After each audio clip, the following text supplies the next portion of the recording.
wave detail, north 3 feet at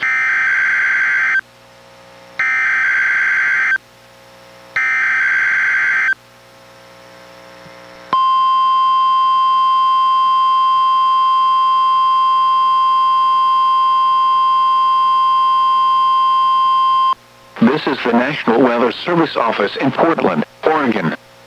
The preceding was a test of NWR weather radio's warning alarm. Tests of these receivers are normally conducted every Wednesday between 11 a.m. and noon. If there is a threat of severe weather on the day of the test, it will be postponed until the following week. This concludes this test. We now return to our regular programming.